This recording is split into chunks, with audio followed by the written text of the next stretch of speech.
حضرت صلی اللہ علیہ وآلہ وسلم پر وحی کا ابتدائی دور اچھے سچے پاکیزہ خوابوں سے شروع ہوا۔ آپ خواب میں جو کچھ دیکھتے وہ صبح کی روشنی کی طرح صحیح اور سچا ثابت ہوتا۔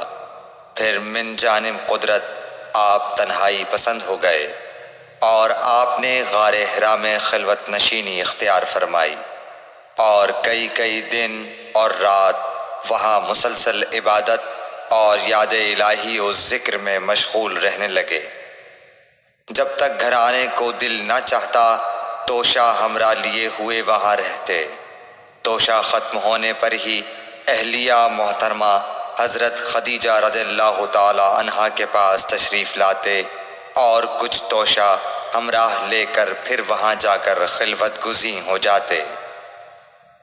یہی طریقہ جاری رہا یہاں تک کہ آپ پر حق منکشف ہو گیا اور آپ غار حرا ہی میں قیام پذیر تھے کہ اچانک حضرت جبرائیل علیہ السلام آپ کے پاس حاضر ہوئے اور کہنے لگے کہ اے محمد پڑھو۔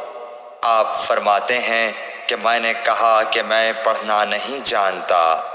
آپ صلی اللہ علیہ وسلم فرماتے ہیں کہ فرشتے نے مجھے پکڑ کر اتنے زور سے بھینچا کہ میری طاقت جواب دے گئی۔ پھر مجھے چھوڑ کر کہا پڑھو۔ میں نے پھر وہی جواب دیا کہ میں پڑھا ہوا نہیں ہوں۔ اس فرشتے نے مجھ کو نہایت ہی زور سے بھینچا کہ مجھ کو سخت تکلیف محسوس ہوئی۔ پھر اس نے کہا کہ پڑھ۔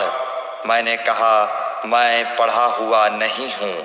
فرشتے نے تیسری بار مجھ کو پکڑا اور تیسری مرتبہ پھر مجھ کو بھینچا۔ پھر مجھے چھوڑ دیا اور کہنے لگا کہ پڑھو اپنے رب کے نام کی مدد سے جس نے پیدا کیا اور انسان کو خون کی پھٹکی سے بنایا۔ پڑھو اور آپ کا رب بہت ہی مہربانیاں کرنے والا ہے۔ بس یہی آیتیں آپ حضرت جبرائیل علیہ السلام سے سن کر اس حال میں غار حرا سے واپس ہوئے کہ آپ کا دل اس انوکھے واقعے سے کانپ رہا تھا۔ آپ حضرت خدیجہ کے ہاں تشریف لائے اور فرمایا کہ مجھے کمبل اوڑھا دو، مجھے کمبل اوڑھا دو۔ لوگوں نے آپ کو کمبل اوڑھا دیا۔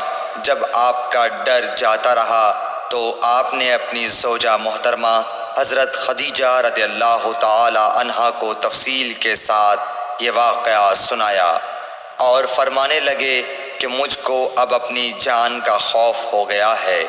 آپ کی اہلیہ محترمہ حضرت خدیجہ رضی اللہ تعالی عنہا نے آپ کی ڈھار اور کہا کہ آپ کا خیال صحیح نہیں ہے۔ اللہ کی قسم آپ کو اللہ کبھی رسوا نہیں کرے گا۔ آپ تو اخلاق فاضلہ کے مالک ہیں۔ آپ تو کنبہ پرور ہیں، بے کسوں کا بوجھ اپنے سر پر رکھتے ہیں، مفلسوں کے لیے آپ کماتے ہیں، مہمان نوازی میں آپ بے مثال ہیں اور مشکل وقت میں آپ امر حق کا ساتھ دیتے ہیں۔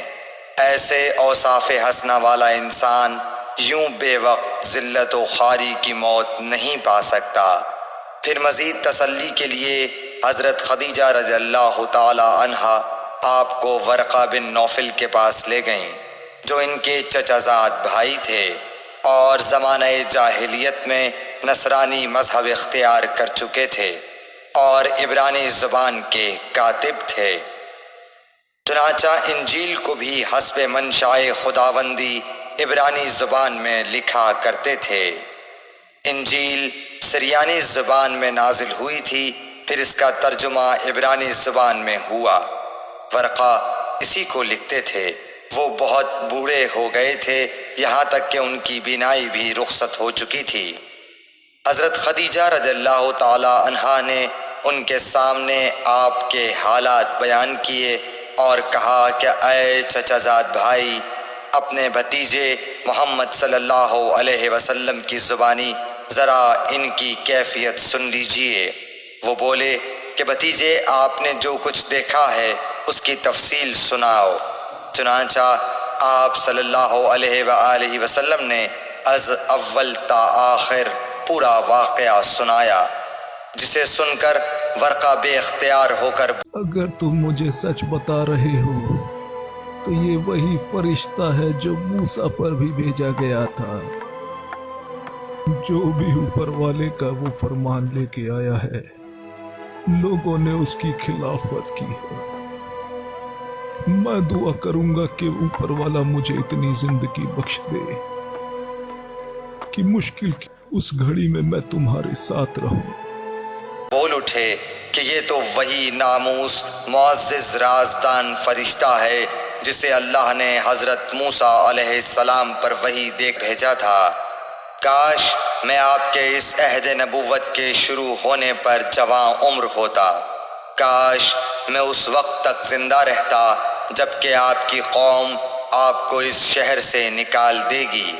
رسول کریم صلی اللہ علیہ وآلہ وسلم نے یہ سن کر تعجب سے پوچھا کہ کیا وہ لوگ مجھ کو نکال دیں گے، حالانکہ میں تو ان میں صادق و امین و مقبول ہوں۔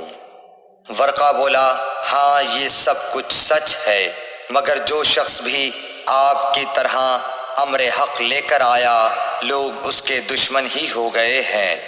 اگر مجھے آپ کی نبوت کا وہ زمانہ مل جائے تو میں آپ کی پوری مدد کروں گا، مگر ورقہ کچھ دنوں کے بعد انتقال کر گئے، پھر کچھ عرصے تک وحی کی آمد موقوف رہی۔ صحیح بخاری حدیث نمبر 3۔